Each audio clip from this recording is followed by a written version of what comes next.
So the first thing we are going to talk about is memory. But before we get into how you can improve your memory, let's take a look at some popular myths about human memory. Understanding and busting these myths is important as it will save you valuable time when working on your brain training. It is especially important if you are someone who holds one or more of these myths. You may stop trying quickly if you think that you're forever stuck with a bad memory, but that's not the case. Your memory can definitely be improved. Myths are only going to harm you and your determination. So let's take common ones before we start. And if you will hold one of these, do not be surprised. There is a secret to a good memory. So many people out there think that there is a secret to improving one's memory, and they want to know that secret. But here's the deal. There is no secret. There is no one single way to improve your memory. There are a lot of methods and tools that you can use to improve your memory. Each one works differently and improves a different part of your memory. But you cannot possibly imagine improving your memory by using just one. To build a house, you need a hammer, a saw, a screwdriver, and a whole lot of other tools, don't you? It's the same when it comes to memory improvements. You have to realize that there is no quick fix or easy way to do this. It requires practice and patience. In fact, the memory skills are not even secrets. Most of the methods have been around for more than 300 years. For example, mnemonics has been around for 2000 years. No one has the right to say they invented a particular memory skill or that the method is a secret. Memory is a thing. Nope, it's not. There is no physical part of your brain that's called memory. Memory is far from a thing, it's actually a process. Remembering things is an activity and you should not think of it in terms of bad or good memory. Remembering something requires you to think about a lot of things, and it may actually be a sum total of different memories. You may have to think about the smell, the sound, and the look of what you're trying to remember at once. Even if two memories are virtually the same, they may be remembered differently. Many times it's not even a question of complexity. You may remember a whole conversation in detail, but not a simple melody, just because they are stored differently in your memory. So no, memory is definitely not a thing. Some people will always have a bad memory. As we have already established, your memory is not a thing. Memory is not even about ability. So trust me when I tell you that nobody's forever stuck with a bad memory unless they have a health issue. Some people naturally have a great memory, while others tend to struggle. But that in no way implies that they have to continue to do so for the rest of their lives. The memory skills that one picks up are much more important than any natural difference in memory. Say you have two boxes, one large and one small, and you put index cards into them. The difference is that in the small box, you put cards in a neat, alphabetical order, whereas in the large box, you just throw them in haphazardly. If you're asked to find a particular box in both the boxes, in which case do you think you'll find the said card faster? The smaller one, obviously. It's the same with memory. One person may have a bigger box, but if the information is not organized and good memory skills are not used, they will not necessarily have an easier time remembering things. So do not even for a second believe that you're forever stuck with a bad memory. It will only stop you from trying, which is the worst thing you can do. You can always improve your memory. There are easy ways to memorize. This is another myth believed by people who think there is a secret to memorization. There is no trick, as some people believe, and good memory requires mental effort on your part. It's a learned skill, more often than not, and there is no easy way to do it. There are memory methods and techniques that you can learn which make the process easier for you, but you still have to put in the effort. Improving your memory is like learning any other thing, like playing a guitar or driving. You will not expect to learn it in a day or two. So why such high expectations when improving your memory? You have to learn the right techniques and know where to use which ones. That is the only way you will have a great memory. You are too old to improve your memory. Some people often complain that they are too old to improve their memory. They think that just because they are getting old, they cannot learn some memory skills to stay sharp. It's just a myth that needs to be shunned. Your memory can be improved at any age. Yes, some level of brain functions impediment is to be expected at really old ages, but that does not mean you cannot use memory skills. Even a 70-year-old person who makes good use of memory skills can outperform a 20-year-old who doesn't. Myth: we never forget. Some accelerated learning programs claim that we never forget what we learn. Knowledge simply gets misplaced, and the key to good memory is to figure out how to dig it out. Facts: all knowledge is subject to gradual decay. Even your own name is vulnerable. It is only a matter of probability. Strong memories are very unlikely to be forgotten. The probability of forgetting one's name is like the probability of getting hit by an asteroid. Possible, but not considered on a daily basis. Long sleep is good for memory. Association of sleep and learning made many believe that the longer we sleep, the healthier we are. In addition, long sleep improves memory consolidation. All we need for effective learning is well-structured sleep at the right time and of the optimum length. Many individuals sleep less than 5 hours and wake up refreshed. Many geniuses sleep little and practice cat naps. Long sleep may correlate with disease. This is why mortality studies show that those who sleep 7 hours live longer than 9-hour sleepers. The best formula for good sleep: listen to your body. Go to sleep when you're sleepy and sleep as long as you need. When you catch a good rhythm without an alarm clock, your sleep may ultimately last less, but produce far better results in learning. It is the natural healthy structure of sleep cycles that makes for good learning. It is not true that if your sleep is short, so is your memory. Superbrain versus baseline brain. In this lesson, I'll show you the whole difference between the baseline brain and what we are calling superbrain. The difference is immense. Superbrain means using your brain to maximum advantage.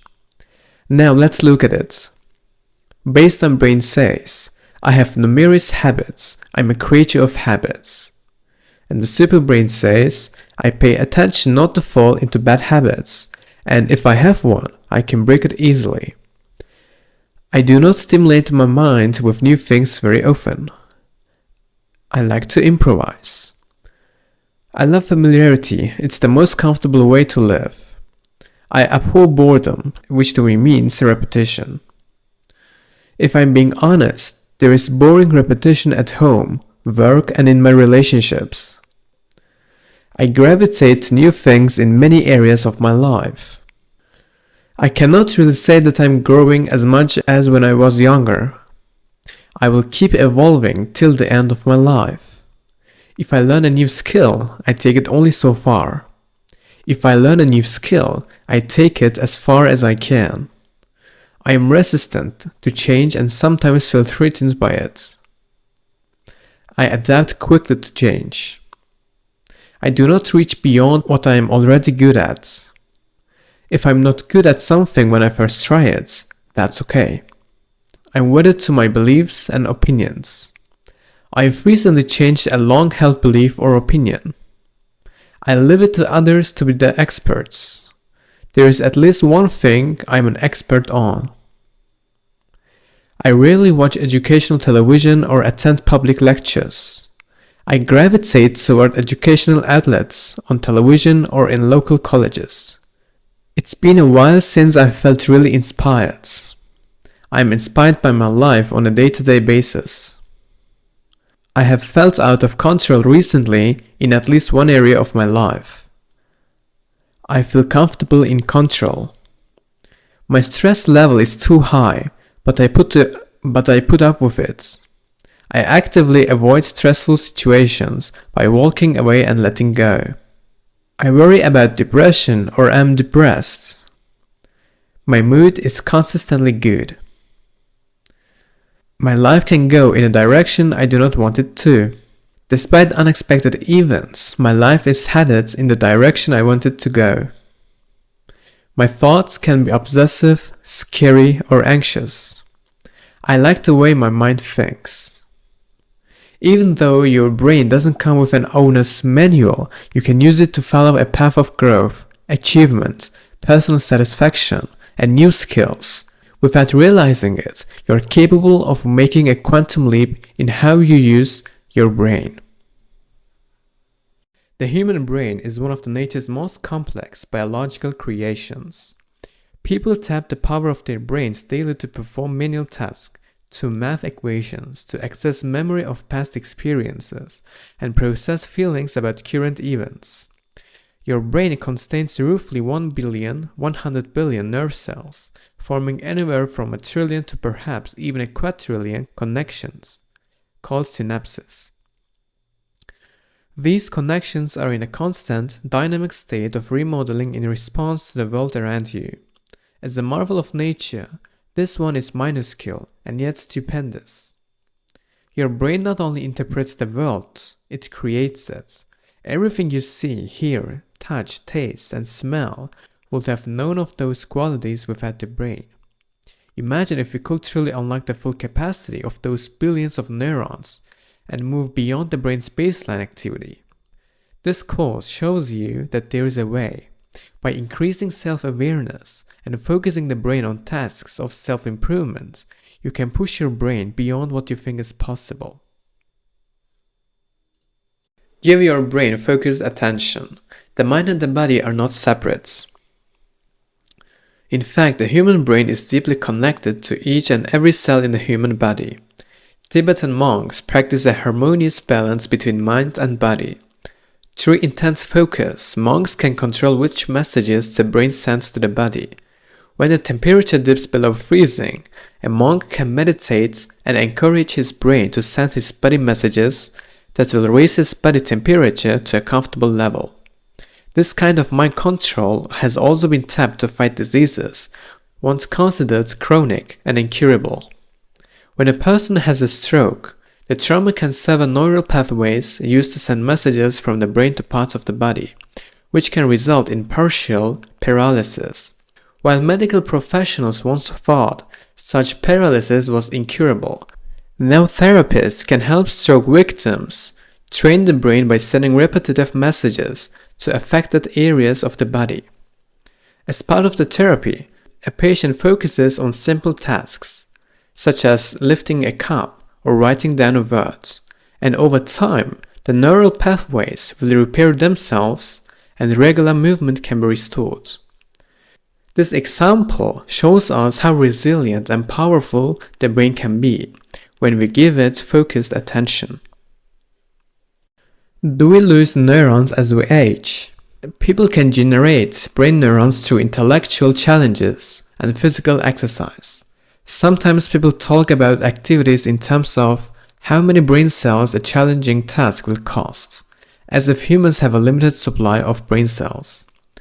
It is true that the human brain contains a lot of neurons. What's more, the brain can even generate more neurons if needed. The human brain daily loses the use of some 85,000 neurons on average. But really, this total is a drop in the ocean. There are 40 billion available neurons in the cerebral cortex alone. If we factor in the neurons we lose daily, at this rate, a human could live for hundreds of years and still have plenty of neurons left to live a life as a brilliant, talented mathematician. Amazing that the human brain is creating new brain cells all the time. At the University of Rochester, neurologist Paul Coleman made a fascinating discovery. He found that the brain of a 20-year-old person and the brain of a 70-year-old person basically have the same amount of neurons. This is because of our body's ability to regenerate cells. The human brain is always growing and evolving. It does this when it is given a mental challenge, such as learning a new language or working out a math problem. Interestingly, the same effect has been observed in birds. When researchers studied the zebrafinch, They found that a bird's brain grew remarkably during mating season, as birds were learning new songs to attract mates. In the next lesson, we will take a closer look at the things you can do to increase your brain's power. You have to be open-minded to improve yourself. To grow and improve your brain's power, be open to new experiences and the world around you. Who doesn't want a superbrain or to become the next Steve Jobs? If you're interested in growing your brain, however, you should look at different role models. Babies are experts at learning and developing their brains. They can teach us a lot about increasing our brain power. The first step to growing your brain is to be open to the world and the possibilities it offers for learning and growing. Most people go about their day closed off from the outside world. They keep their heads down, uninterested in deviating from the safety of a daily routine. Shutting down your powers of observation and curiosity keeps your brain from growing. To stimulate your superbrain, stay open to new sights and observe nature or the environment where you live. Talk to new people and pay attention to new sounds and smells. Do not be afraid to deviate from what's normal. Try new dishes, taste new things. Reading is also important, yet many people are put off by newspapers since they are often filled with stories that are sad or overwhelming. This attitude shuts out new information, and with no new information, your brain starves. So do not be afraid to absorb all the news you can. Such information is a valuable resource in finding out more about your world. What is happening out there and how people in other countries live. While you're exploring the world through news, it's also important to remain open-minded when experiencing the opinions of other people. A developing brain should not be prejudiced or hold preconceived notions about what is right or wrong. Do not dismiss someone's opinion if that opinion doesn't align with your thoughts on politics, religion, or otherwise.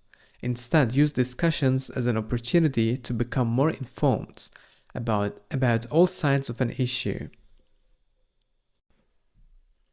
Tap your brain's feedback loop and your emotions to find ways to eat less and live healthier. There is no end to the benefits of a super brain. When you focus on developing your brain, you will not only improve your intellect, but also curb any damaging behaviors, such as overeating. We all know how hard it is to stick to diets, and there is even scientific research that supports dietary experiences of the difficulties in shedding unwanted pounds. Scientists in Australia have discovered a hunger hormone called ghrelin. This hormone kicks into overdrive when you lose weight, making you feel desperately hungry. So if you're lucky enough to get rid of your love handles, ghrelin puts your body on red alert, and before you know it, you have put the weight back on. In this particular instance, your body's mechanisms are working against you. More often than not, we overeat for emotional reasons, such as when we are overtired, stressed, lonely, or anxious. Consuming sweet foods or other high-calorie snacks can help us soothe unwanted feelings. The first step to dieting successfully is to recognize the difference between emotional eating and real hunger. Once you are conscious of why you want to eat, you can provide your brain with the appropriate feedback. By giving your brain conscious feedback that acknowledges you're eating for emotional reasons, your brain will eventually understand the real issue and stop pushing you to seek more food. Instead of sending you to the kitchen, your brain will treat your craving as an emotional issue and trigger a desire to see a friend or a counselor to talk through the issue and find a resolution. The power of images. Intuition is a powerful trait that may be able to help you predict events before they happen. Chances are you have experienced a strong sense of intuition at some points. Perhaps you felt you needed to stay away from someone at a large gathering because that person seemed somehow dangerous. Human intuition can be more accurate than you might think. Recent studies suggest that a person's snap judgments can sometimes be more beneficial than taking the time to rationally think things over. Studies also have shown that people are better at recognizing faces when they're relying on intuition rather than being analytical. In one study, participants were asked to watch images of faces and identify if a particular face came up. In the first experiment, they were just shown a split second of the images, and then in a second, they were given more time to look at them. Unbelievably, people were better at recognizing the particular face when they were only given a brief glimpse of it. While human intuition provides a great service when recognizing a friendly face, it's also a trait that guides us in many decisions. From choosing a job to selecting a mate or place to live, intuition can be strong. In fact, that it can even predict events before they happen. One experiment involved participants being shown random photographs, many of which depicted violent images. Researchers monitored the reactions of participants as they viewed the photographs by measuring heart rate, blood pressure, and sweat produced. Each time a participant saw a violent image, as was expected, that person registered a stressful response with elevated heart rate and blood pressure. After some time, however, things in the study took a curious turn. Even though the photographs were displayed at random, participants' stress levels began to spike microseconds before a violent image was shown. Somehow, the participants' intuition began to predict the exact moment when a violent image was about to appear. If you ignore your intuition, you will lose the ability to feel out of situations, which leads to blind decisions.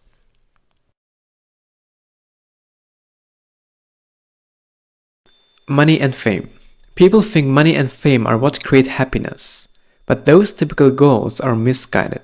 If you take just a moment to examine the faces of people riding a bus or subway train, you will quickly see that happiness for everyone is still an elusive goal. There is a simple reason for this. People have the wrong idea about what will make them happy. Most people equate happiness with money, fame, finding a mate, or having children. These people then come to find that achieving these goals does not automatically come with a feeling of happiness. Having children, for example, comes with a lot of stress. It does not automatically lead to a happier life.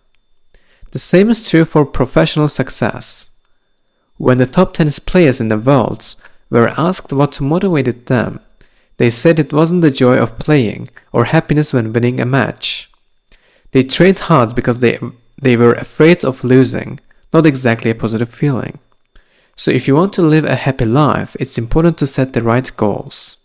This means replacing unfulfilling goals with ones that align with personal values and that continue to provide long-term results. So instead of working for financial success, find a job that you love and that provides you with the opportunity to improve the lives of others. Mindfulness is the practice of being profoundly aware of what you're thinking and doing. When you play the violin, for example, you are not just drawing a bow across some strings. To play mindfully, you see yourself playing, breathing deeply, and are in touch with your thoughts and feelings as the music comes from not just the instrument, but also deep inside you. In everything you do, regularly ask yourself, how do I feel? To stay connected with your inner consciousness.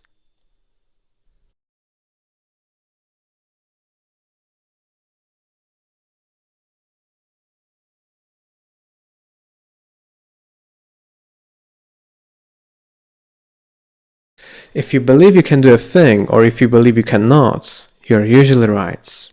Henry Ford. There are two types of beliefs: empowering belief and limiting belief. Limiting beliefs prevents us to reach our goals, while empowering beliefs cause us to reach our goals. The first step to changing limiting beliefs is to forget about them. A limiting belief such as "I cannot do this" could be transformed into "yes, I can." Take a note and write down all your limiting beliefs and rewrite them, one at a time, into empowering beliefs. Whatever we believe shapes our reality, because we always act in accordance with our beliefs. Develop a belief system that supports you in getting what you want. Challenge beliefs that do not support you and replace them with empowering beliefs. Confidently expect good things to happen to you. After decades of scientific research, we now know that no one is born a genius. Instead, talented people work hard to develop the skills they make seem second nature, dedicating endless hours to practicing correctly. So how do you need to approach practicing to become a top performer? And what part does your brain play in this process? Well, let's get into it. With diligent practice, everyone can develop special skills from a young age. It is said that Austrian composer Wolfgang Amadeus Mozart could identify any musical notes, regardless on which instrument the note was played. But few people know how he was able to do this. Have you ever wondered how Mozart achieved such tremendous musical ability, or how some people memorized thousands of digits in pi, as if doing so was easy as knowing your phone number? We used to think such genius was the product of innate talent or a special spiritual gift. But in reality, anyone can acquire highly special skills. It just takes practice. Consider perfect pitch. The ability that Mozart had to identify any musical notes with that known tone for reference. This skill is rare. Only 1 in 10,000 people can do it. Perfect pitch is considered an example of an innate ability. Yet a recent study found that having perfect pitch is not innate at all. In 2014, Japanese psychologist Ayako Sakakibara set out to teach 24 children between the ages of 2 and 6 how to identify the 14 different chords on a piano. Several times a day, every day for months, she taught the children chords. As the children progressed, Sakakibara tested them on individual notes. At the end of the experiment, all the children could correctly identify notes when played. In other words, they had acquired perfect pitch. It stands to reason that with the right training, any person can learn perfect pitch too. This will require diligent instruction and practice, however, starting at the age of 6. The point is, under favorable conditions, perfect pitch is something that almost anyone can master. Humans can develop highly specific skills, regardless of the skill in question, be it music or otherwise, because of the way the brain responds to practicing.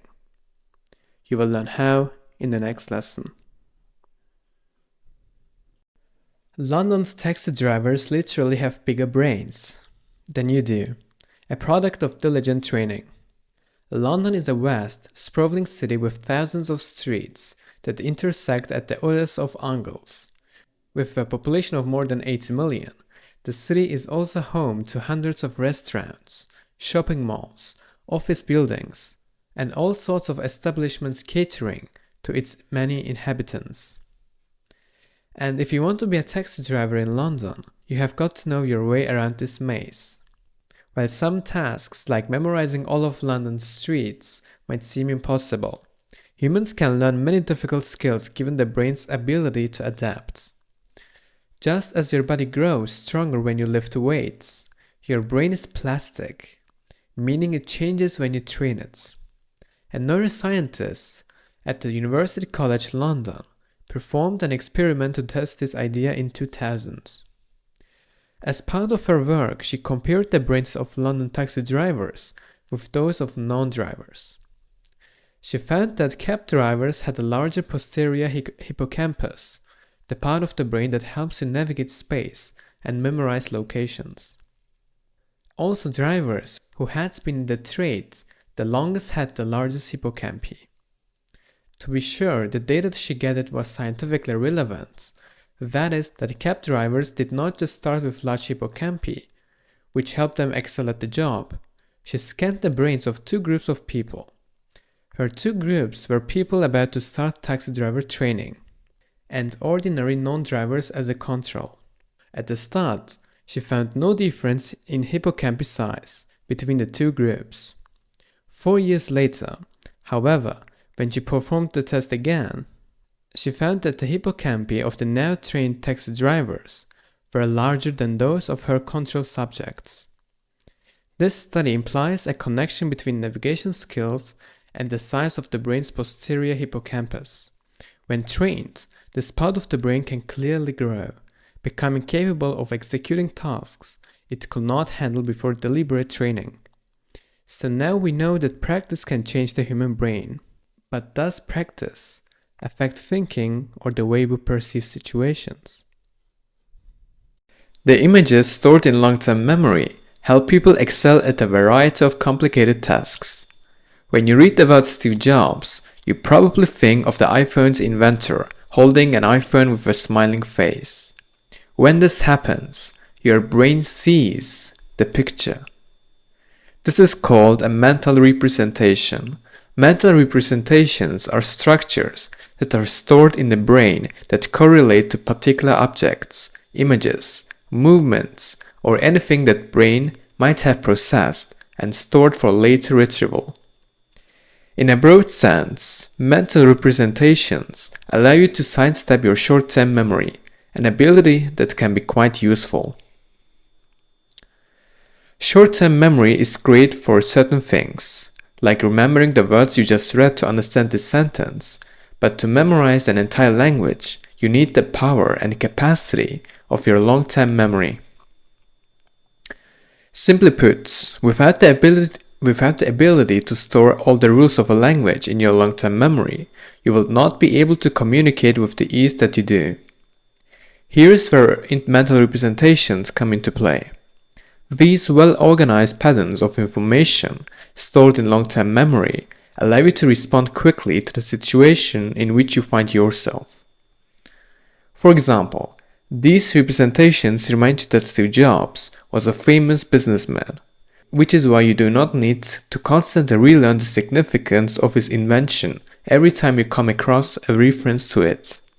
Mental representations also play a role as a performance booster.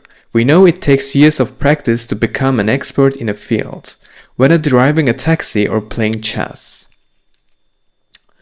Only through practice can you develop detailed representations of the situations or movements that matter to your performance. Let's consider the sport of baseball.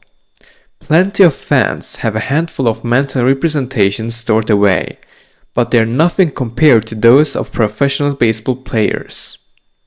Because all of the practicing they do, professional players have developed sophisticated representations of all the potential trajectories of a baseball. This means that when a batter receives a pitch, he can predict within a split second how fast it will approach, whether it's a curveball or slider, and know exactly how to swing his bat. In this way, practice really does make perfect. But not any type of practice will do.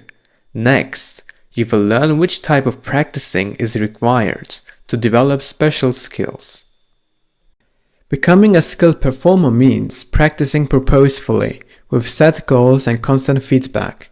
Do you think that a professional musician, athlete, or scientist develop their skills and talents overnight? It's unlikely. Instead, they probably use purposeful practice to achieve success. This technique pushes you to build skills through several mechanisms, including setting clear, specific goals, being focused, leaving your comfort zone, and receiving constant feedback. How to achieve purposeful practice? A student at a university named Steve was asked to memorize an ever-expanding string of numbers, as the string was read out loud to him in 1-second intervals. Steve did not already have any particular facility with numbers or memorizing. In general, most people can memorize around 7 digits without much trouble, and initially Steve proved no difference. But with lots of training and practice, Steve could memorize chains of numbers that were 82 digits long. How did he achieve this? First, Steve had a clear and specific goal: to memorize more numbers than he could previously. Second, throughout the experiments, he remained focused. Steve also was pushed outside his comfort zone, as he was constantly encouraged to move past his current level of performance. If he managed to memorize 28 numbers in one session, for example, the trainer will start the new session by having him recite another string of the same lengths. Then immediately afterward, the trainer would ask Steve to memorize a string of 29 digits, a higher performance bar. And finally, Steve also received feedback on his performance, as the trainer would always inform him how he had done. This last mechanism is crucial. After all, how can you improve if there is no one to tell you how you are doing? Regardless whether you are practicing sonatas or German grammar, it is essential to know if you are learning it correctly. Through purposeful practice, you can learn all manner of special skills. But purposeful practice is just a step toward a greater goal, which you will learn about in the next lesson. Informed practice guided by expert knowledge separates performances from stellar ones. Now we know that purposeful practice is essential to becoming a great performer. But what sets apart great performers from people who seem to touch genius? They achieve this through deliberate practice, or purposeful practice that informs. For your practice to become deliberate, two things need to happen.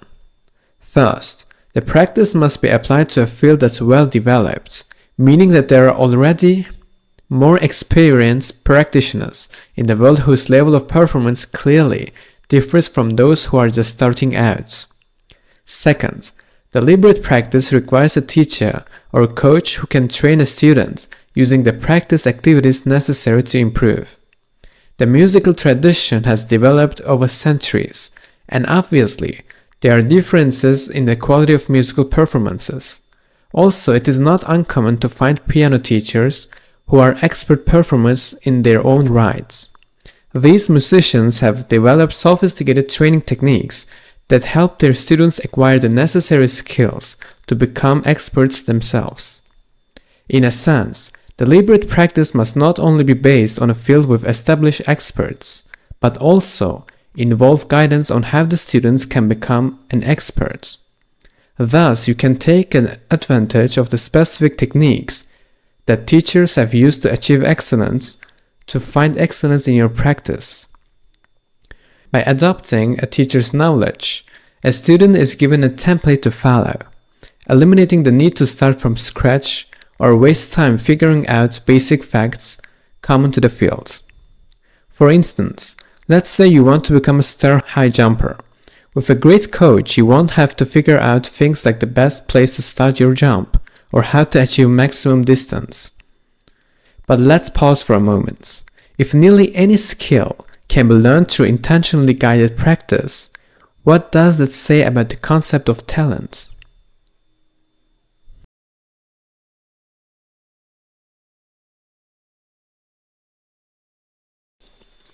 Contrary to public opinion, deliberate practice and not talent is the key to becoming extraordinary.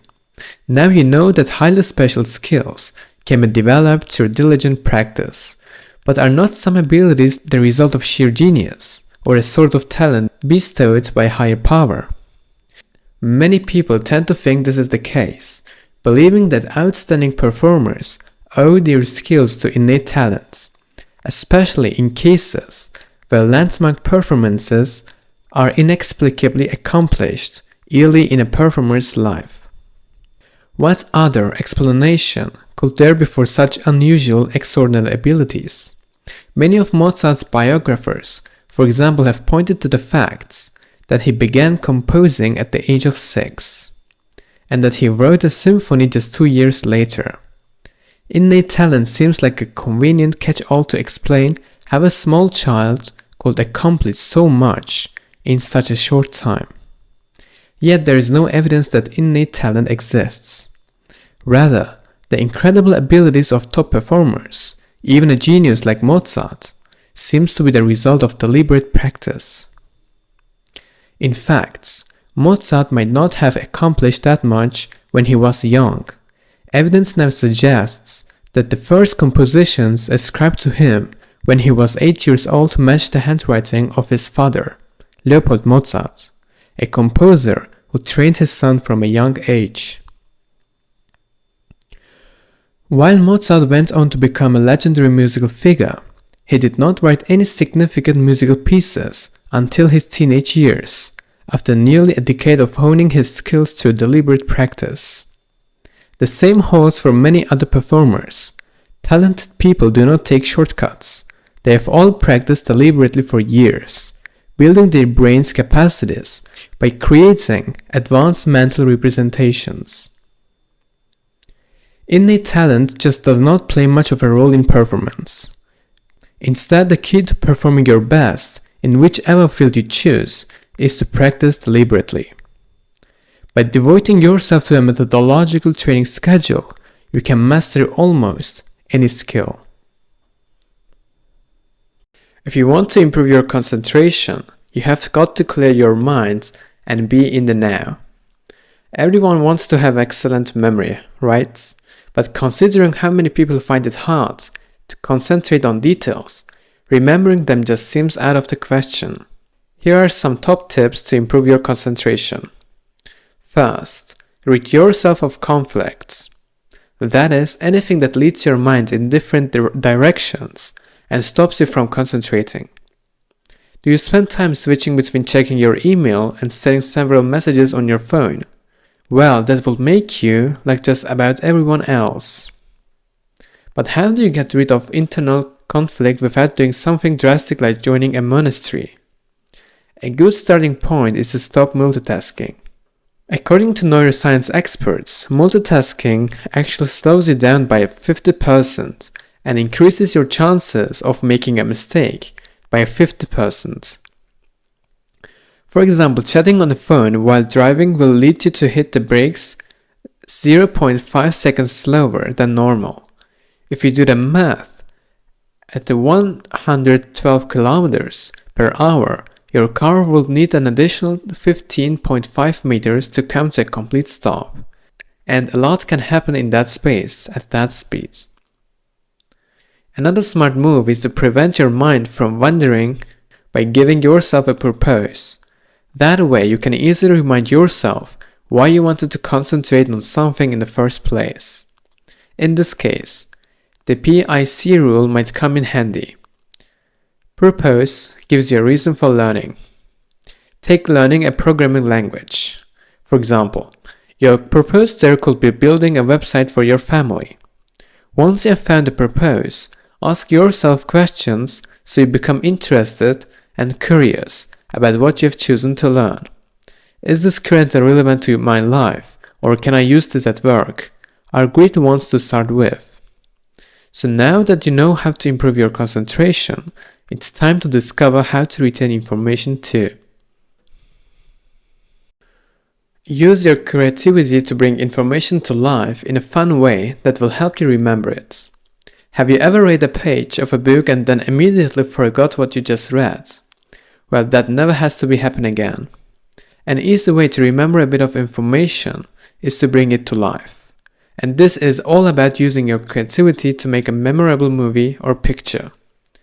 When it comes to words, there is a lot to play around with. They can often be broken down into smaller words which sound similar to others. That way, you can make them more memorable by making them sound funny or absurd. This is great when it comes to memorizing foreign words or capital cities. Say you are trying to learn polo, the Spanish word for chicken. Picture yourself playing polo while riding on a massive chicken, and you will never forget it again. Or let's take the capital of Australia, Canberra. If you are trying to remember it, visualize a kangaroo eating some berries to help jog your memory. It takes some practice to think in this way, but it makes the process of remembering things much easier.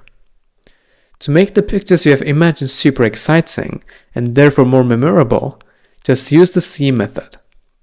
Information always enters our brains via our senses. So for example, when you're trying to remember the word horse, it's important to imagine its skin, smell and touch. That way you have created a multi-sensory image that's far easier to recall than 5 letters. Up next is exaggeration. Compared to an ordinary horse, you are more likely to remember a giant, bright pink horse wearing a tux, right? Forget logic, it's all about making funny, fantastical images. And lastly, energize. A horse galloping at full speed into the sunset is far more entertaining than one standing still in a stable. Adding a bit of action will make the information you are trying to retain a lot more vivid. The key to remembering information, then, is to use your imagination to bring it to life. Now that you have discovered how to create memorable images, it's important to learn how to organize them in your mind. The best way to do this is to use Loki method, also known as the root method, which is the practice of combining new information with something already familiar. Humans are experts at remembering specific routes or places. So must memory systems already make us of Loki. It works by putting the items to be remembered at specific locations along a route that is already vivid and familiar in our minds. Here's how you can put the Loki method to work. Say you are trying to memorize bits of a speech you have to give. You would imagine walking around your house along a particular route. The idea here is to create a string of locations to visit as you go. So in each room you imaginarily venture to pick 3 specific locations in the room and put them in a specific order. In this way, as you go around your house, you combine each part of the speech with the locations you have picked. Let's say you start in the kitchen and the first loci is your favorite pink breakfast bowl. You will think of the horse in a pink tuxedo from the C method in the previous lesson and remember that the word horse is in the first paragraph of the speech. To make it even more memorable, you could imagine spinning the pink breakfast bowl on its head. Next, let's say the following paragraph in your speech includes the words summer camp, which you remember by imagining your family pictures on a refrigerator. This method is effective because it will work with any structured location that you know well. Whether it is your car, your body, or a museum, you can use your route to record your list. If your route is intentionally structured to hold, say 5 objects per room, then you will remember both the list and its exact order. The Loki method has been around more than 2,500 years. It's always remarkable when a person can easily recall complex mathematical facts or historical dates at the drop of a hat. If you want to be able to do the same, here is a simple way to remember numbers that only requires 3 steps. The idea is to transform numbers into images that will stick in your mind. First, you will need to learn a system that changes numbers into letters or alters how those letters sound. Take the number 0, which can be represented by the letters S, Z, and C.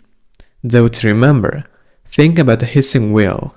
After all, 0 looks like a wheel anyway. Each number from 0 to 9 can be assigned to a group of similar sounding consonants. For instance, the number 6 can be represented by the sounds J, Sh, Ch, or a soft G. You can also use the shape of the numbers when you assign these sounds to make them easier to remember. For instance, if you flip the numbers 2 and 3 on the sides, they look like the letters N and M, respectively, and if you flip the number 9 horizontally or vertically, it looks like a P or a B. Vowels are left out for now, but come into use later. The next step in remembering a date or number is to write down the letters that represent them and make up a word. Say you want to remember the year 1969, when humans first walked on the moon. Most memorable dates happened in the last millennia, so you only need to remember the 969 bits. Therefore, the sounds B, Sh, and P should come to mind. Together they can be used to make the word bishop. The last stage is to make a picture for you to remember. Using the C principle, take the word you have created and your chosen date or number. For the above, a bishop dancing on the moon with Neil Armstrong should do the trick. Now that you know how this system can transform numbers into words, it should be simple to create memorable images that you can use to recall particular numbers or dates. Stop yourself from forgetting information by reviewing it. Without reviewing new learned information, your memory will forget most of what you have learned. To put it simply, without the reviewing process, you cannot stick new learned information in your memory. But what's the most effective way to do this? The German psychologist Hermann Ebbinghaus was one of the first to study forgetting processes and to plot a curve that reveals the relationship between forgetting and time. Based on this and related findings, a learning technique called spaced repetition was developed in which increasing intervals of time are used between subsequent reviews. This maximizes the time spent studying difficult material and minimizes the time spent reviewing things you already know. According to many renowned scientists, this technique has proved to be highly reliable for memorizing facts. A practical application of this technique has been developed by Sebastian Leitner, a German scientist who wrote a book on learning and memory, popularizing a new method of studying flashcards. In his study system, flashcards are sorted into boxes according to how well they are known. If cards' content cannot be recalled, the flashcard is promoted to a higher box. Because box sizes increase ascendingly, and a card in a higher box is only retested when the box is filled, increasing time lags in between learning repetitions are created. If at any time card content cannot be recalled, the flashcard is demoted to box 1 again. This flashcard system can help improve time and memory management. TinyCards and Anki are software programs for learning based upon scientifically derived techniques, upon the work of Ebbinghaus and Leitner, as well as others. We will talk about these programs in the next lesson. Therefore, to really make sure your brain never forgets what you have learned, you should gradually leave more time between one review and the next. Another point to remember is that when you are going through the process of reviewing, take advantage of the memory techniques you have learned. The C principle should have provided you with clear, vivid images to bring your information to life. Has the bishop still got moves on the moon? Make sure to use the tools you have got, otherwise you will lose what you're trying to retain. It's always a good idea to stay focused on your main goal too. If you're learning a foreign language, booking a trip to that country could be the motivation you need to study extra hard. When it comes to memorizing what you have already learned, the key is reviewing what you have done to prevent yourself from losing your newfound knowledge. To make information memorable, you need to bring it to life. And the best way to do this is to connect what you learn with what you already know. Use your imagination to form memorable images and engage your senses. Finally, by reviewing what you have stored in your mind, you will make sure it's never forgotten. Mnemonics are simple methods that ensure excellent memory. The word mnemonics is derived from the name of Greek memory goddess, Mnemosyne. One way you can significantly improve your memory is by using memory techniques, often referred to as mnemonics. So what's the idea behind this weird word? Mnemonics refer to any technique designed to help you remember things. Mnemonics can be very useful and effective tools to recall all kinds of information, including lists and sequences of events. When the average person takes a memory test, they usually score somewhere between 20 and 60%. Trained memorizers, in contrast, achieve between 95 to 100% accuracy. Impressive. These results scale as well. In fact, experiments have shown that once you learn mnemonics and are able to remember something, say 9 out of 10 items, there is a high likelihood that you will also be able to remember 90 out of 100, 900 out of 1000, and so on. So what makes mnemonics so powerful? The secret lies in the fact that this technique activates both the left and the right cortex of the brain, thus unlocking your memory's full potential. Whereas your left brain helps you remember things through logic, words, sequencing, numbering, and lists, your right brain operates through creative associations. These associations can be created using rhythm, color, dimensions, daydreaming, spatial awareness, and gestalt, the whole picture. By stimulating both sides of the brain when trying to store information in your memory banks, you will not only improve your ability to recall information, you will boost your creative potential as well. For example, if you learn how to play an instrument while also spending lots of time studying math, both your musical and math skills will improve more than if you were only learning one thing at a time. Similarly, you can become a better dancer if you learn a foreign language at the same time. By this point, you are probably ready to start your mnemonics training to improve your memory. Learning mnemonics is really easy. In fact, you are probably familiar with some of these techniques already. Mnemonics comprise a wide range of exercises, but we are only going to focus on the 4 essential attributes for any mnemonic exercise. These attributes are key, as they engage both our literal brain and visual brain. The first is synesthesia, or the blending of the senses. In developing better memory, it's important to sensitize and regularly train all your senses, including vision, hearing, smell, taste, touch, and kinesthesia, your awareness of position and movement in space. So, for example, if you want to be sure you pick up some toothpaste after work, you could engage a variety of senses by vividly imagining yourself squeezing the toothpaste onto the brush, feeling your fingers touch the brush, and imagining the tastes, smells, and sounds of brushing your teeth. Movement adds another means for your brain to link information. Staying with our toothpaste example, when you imagine the toothpaste, then make the images three-dimensional. Really try to imagine the rhythmic sensation of the toothbrush against your gums.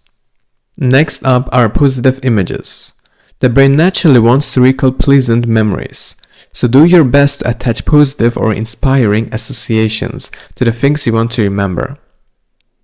In the toothpaste example, you might vividly imagine yourself in front of a mirror, admiring your beautiful, pearly white teeth.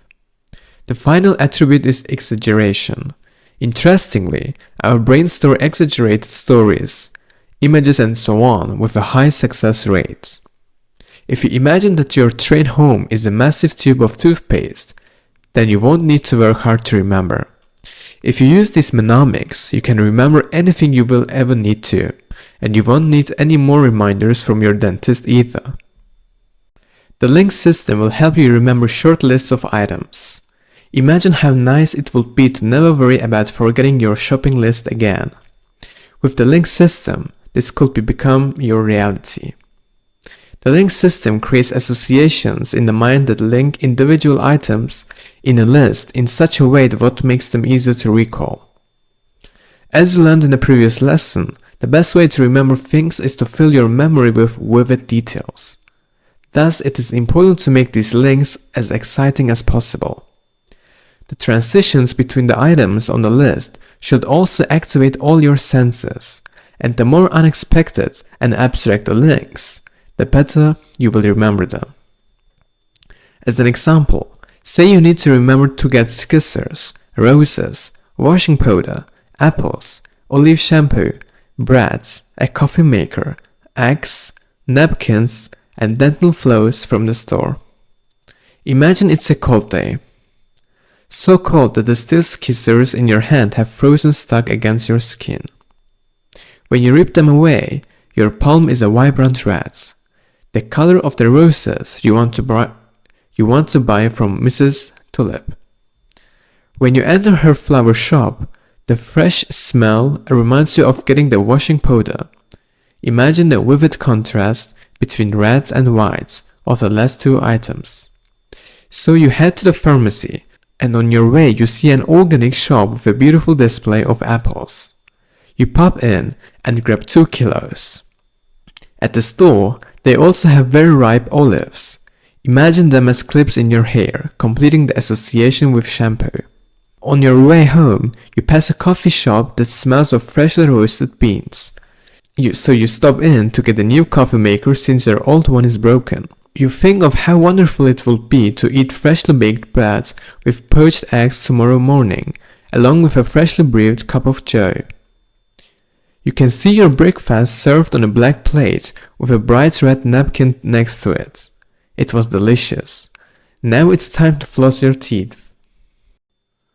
Packed memory systems are useful for short sequences. Remembering items on a list is useful, but what do you do if you have to remember something in a particular sequence? In this case, packed memory systems are the key. Packed memory systems use key memory words as a basis for remembering. A pack is a fixed key memory word, which is used to link items. Imagine the pack system as a wardrobe with a fixed number of hangers. Clothes come in and out, but the hangers stay the same. Two good examples of pack memory systems are the number shape system and the number rhyme system. In the number shape system, you use the shapes of numbers as packs. Think of the numbers 1 through 10. What does each number look like to you? For example, number 1 might be a pencil, 2 kind of looks like a swan, and 3 might resemble a heart. Be playful and authentic in developing your own set of number shapes. Once you have 10 shapes, you can use them as references for a sequence. For example, imagine that you need to remember a recipe sequence, the first 3 steps of which are: mix a spoonful of milk with 4 eggs, and add a cup of vanilla. Think about the images you invented for numbers 1 through 3, and then link them with these items. For example, you might imagine the milk pouring down the handle of a spoon, shaped like a pencil. Then recall a swan sitting on 4 very yellow eggs. The swan's wing boasts a tattoo of a red heart, sprinkled with vanilla. The number rhyme system is similar to the number shape system, except you develop your own rhymes based on the numbers to act as packs. 1, for example, could be sun. 2 sounds like Lou, and so on. By combining both systems, you can store lists of 20 items in your short-term memory in any order. But what if you want to remember an indefinite number of objects? The Roman room system allows you to remember an indefinite number of items. Imagine creating a room where you could store countless memories. Well, that's exactly what the Roman room system allows you to do. By filling your imaginary room with objects, you create packs to which you can attach new information. The number of fixed objects you create is up to you. Just remember that the more objects you have, the longer the sequences you will be able to remember. And while the sequence of objects does not matter, it needs to be deliberate and precise. It is this precision that allows new objects to be linked to fixed ones. To practice, let's sketch a few items in your imaginary room.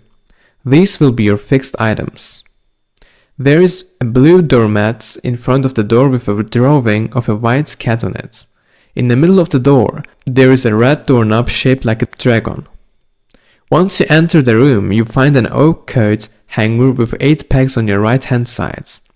So if you need to remember to get a vaccine from the pharmacy, pick up your sister from the airport, and get your shirts from the cleaners, you could imagine something like this. The white cat on the doormat is being injected with the vaccine. You see the red dragon spread its wings and welcome your sister into the house. Inside the house, you see your freshly pressed shirts hanging from the coat hanger by the door. It's easy, right? Once you have furnished your room, take multiple mind walks in order to cement the packs in your memory. Activate all your senses during these walks. Be mindful of the colors, smells, and noises you hear. Listen for subtleties, like a ticking clock, and really feel the sensations of the furniture. If you want to make sure you remember the packs in your room, make a drawing of it. Some people enjoy creating these rooms so much that they have made drawings with hundreds of items. Whenever you want to boost your odds of remembering an event, Take a mental snapshot of it.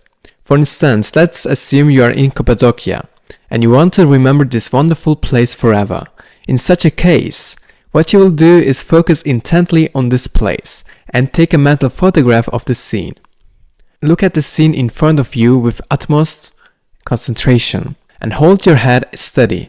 It's important for you to remember these details exactly, so tell yourself this firmly.